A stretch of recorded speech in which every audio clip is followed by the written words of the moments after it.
Hey friends, what's up? Ash here. Welcome back to Gents. Hope that you've been doing well. Hope that you've been having some awesome days, some awesome evenings. It's time to talk about some new fragrances coming up, some new fragrance releases once again. I'm pumped about that, let me tell you. So what do we have? Well, we've got a whole new line of Nishane fragrances, some new flankers. We've got a new Prada, a new Luna Rossa. We have a new Spicebomb, and of course the largest of them all, a new Guess Uomo flanker. Yeah, that one's gonna be massive. So yeah, we're gonna talk about all these new upcoming releases, the new notes, the new looks of the bottles, the new everything. So let's jump into it. Let's talk about them.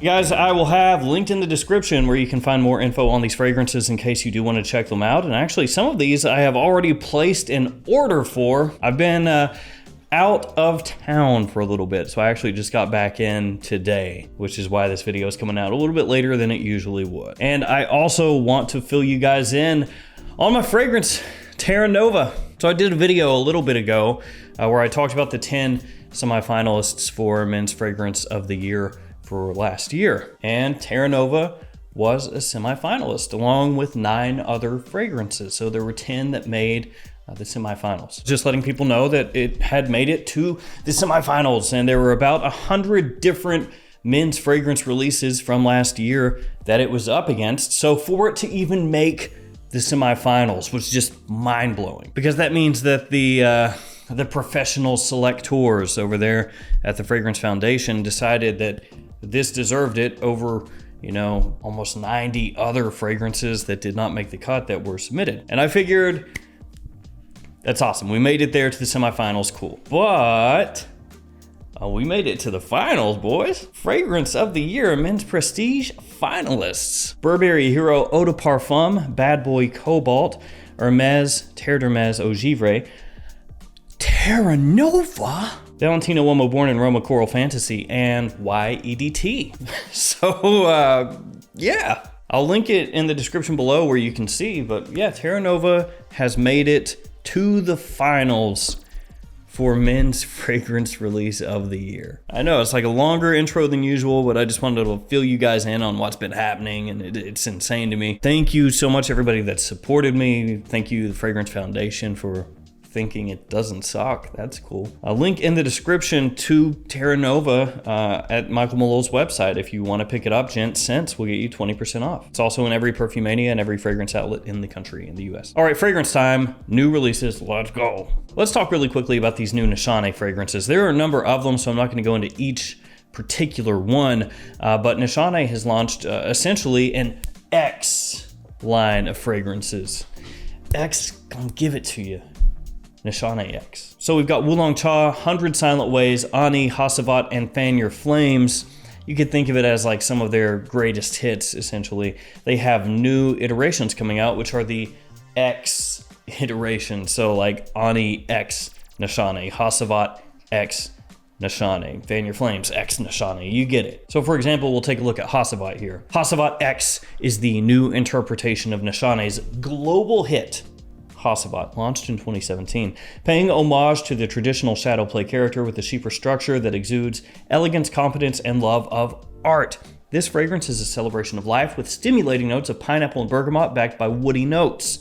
It features top notes of juicy pineapple, zesty bergamot, and spicy pink pepper, leading to a heart of refreshing lime, delicate jasmine, and orange blossom. The base notes include earthy patchouli, woody cedarwood, and vetiver from Haiti. So yes, these are new iterations, new interpretations, reinterpretations of, like I said, some of their biggest fragrance releases. So the note breakdown is shuffled around a little bit. Not massive changes, but there are a few here and there to the notes, like the addition of lime, the addition of pink pepper, things like this.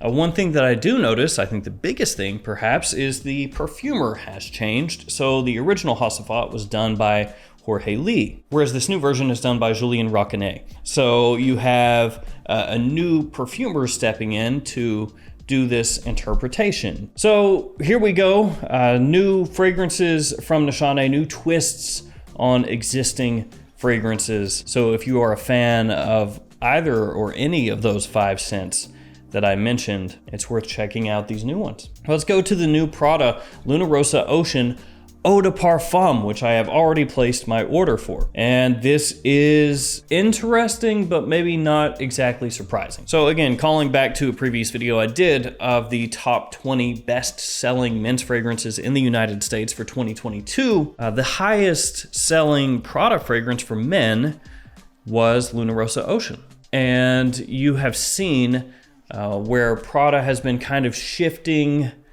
their fragrance style here lately with Luna Rossa Ocean, with less of an emphasis or no emphasis on the Prada L'Homme line. You can see that they're trying to take things sort of a different way to hopefully lead to more sales on the men's side of things. Because I would say anyway, from a personal standpoint, looking at those sales numbers for the United States, you know, just further solidify Luna Rossa Ocean as like a big seller potentially, and even have the EDP outperform the EDT. But here we go, Prada Luna Rossa Ocean Eau de Parfum.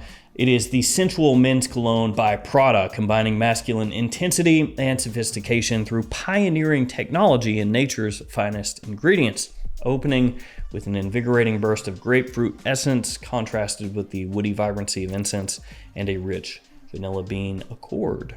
So of course, one thing that you notice there is a lack of iris, which for a while was a Prada staple. Now, obviously not across all of their fragrances, but it was something that you saw pretty frequently. And with the original Luna Rossa Ocean, iris was a note. Now, one thing that I do need to point out here is that this is not really a full note breakdown. This is just 3 notes. Luna Rossa Ocean does have a full note breakdown, the Eau de Toilette version.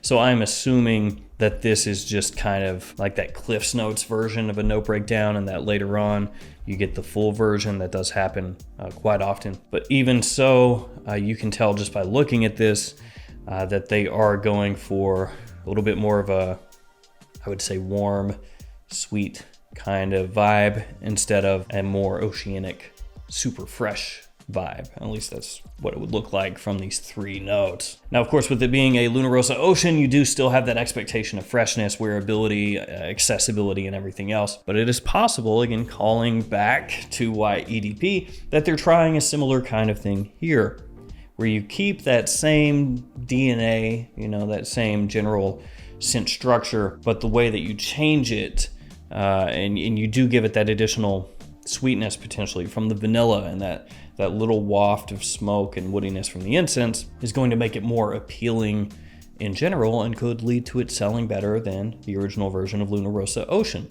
And I think, again, I could be wrong here, but I think that if Luna Rossa Ocean Eau de Parfum takes off, sells very well, just like Luna Rossa Ocean Eau de Toilette was doing, even though it wasn't in the top 20, still the best thing they had going. If it does like that and does very well, even better than the original, then this could set kind of a precedent for Prada to follow a different path in what they're releasing, but we'll see. After that, we have the new Viktor & Rolf Spicebomb Infrared Eau de Parfum. I suppose not too much of a surprise here, because we did get Spicebomb and Spicebomb Extreme, which is, you know, essentially the same general idea here, taking the same fragrance scent structure and changing it up and making it more rich, more elevated. Then we had Spicebomb Night Vision Eau de Toilette, and then Eau de Parfum. So again, same kind of thing. And now Infrared Eau de Toilette, Eau de Parfum.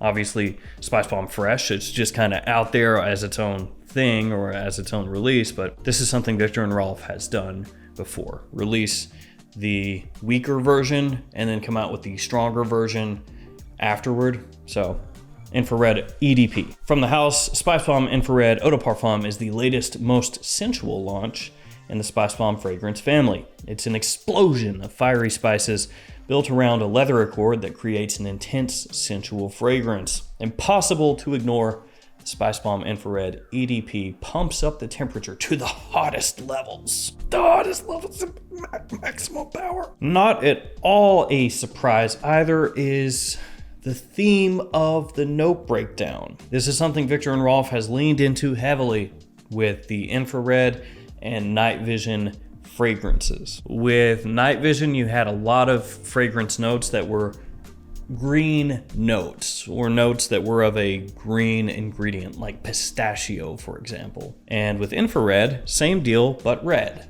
So a lot of red notes, and you have the same thing here. Top of pink pepper, chili berries, cinnamon, and habanero pepper. So again, you got to get all those reds in there, and habaneros are hot, so habanero, we'll throw that in there. Mid of leather and base of resinous woods, which I would assume is just amber woods. Now, infrared in general was pretty well received by most people. It's a sweet one, but it's a good compliment puller. It's a very versatile fragrance for cool weather. And I'm looking forward to this. And I will tell you why.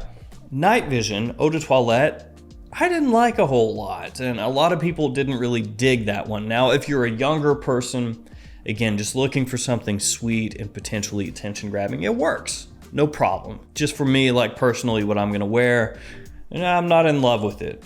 But then Night Vision Eau de Parfum comes out and improves upon Night Vision Eau de Toilette. It's a market improvement, at least in my opinion. So we have infrared come out, and if this follows in the same kind of trajectory, this should be an improvement upon the original infrared. Just like a lot of people would say Spicebomb Extreme is an improvement on the original Spicebomb. And if that does hold true once again, and infrared eau de parfum is better than infrared eau de toilette, then it could very well be one of the nicer smelling, best designer releases of the year for this type of scent. You know, a spicy, warm compliment puller. That's really what Viktor and Rolf goes for with their line. So of course, I'm very much looking forward to this one, and I do hope that it continues that trend of being an improvement upon the predecessor. If it's not, that would be a shame. All right, last one, Guess Uomo Acqua. Really like the look of the bottle. Guess fragrances, oftentimes you can find very, very, very cheap at discounters or in TJ Maxx stores or Ross's, Marshalls in the United States, TK Maxx in Europe and abroad. But Guess Uomo, the one that came before this new flanker, has not really followed as much in those footsteps. And it's not that it's crazy expensive, but like at Joma Shop, for example, a tester goes for $39 as of this video, a full presentation $47. And it's not that that is crazy expensive, but compared to what you can usually get them for, it's pricey. And when I say usually get them for, I'm of course talking about other Guess fragrances. So no write-up for this one. Just says that it's an aromatic, aquatic, woody fragrance with the top of cardamom, lemon, and cucumber, followed by a mid of sage, cypress, juniper, and a base of salted sea moss, sandalwood, and Palo Santo. Now, when I see cucumber in an aquatic fragrance, the first place my mind goes is Polo Blue, the original Eau de Toilette, which, as I've said a number of times, I don't actually like very much. That one, I think, smells very much of its time, and it's not something that I really want to go for nowadays. And there are, a couple things here and there that you can tie this fragrance into Polo Blue with as far as the note breakdown goes. Do I think it's gonna smell like Polo Blue? I wouldn't think so, no, but I just wanted to bring that up because cucumber. And this is one that I'm intrigued by to an extent, just because, again, I think the presentation and everything is a market step up from your typical Guess presentations. But yeah, I don't know that I'm gonna bring myself to splurge on it for $72 or whatever it goes at retail for. But you guys let me know what you think. If you will go for that, at $72, or if you also are a little gun shy on that. So there we go, upcoming releases. Let me know which one you are most intrigued by. I think of those, the one that has the most potential to be very, very, very good is Spicebomb Infrared EDP, but I am not writing off Luna Rossa EDP either. That could be one of those game-changing moments for Prada. It could be. All right, guys, I'm out of here. Thank you for hanging with me. Stay safe out there. I'll see you tomorrow with another fragrance video. See you later.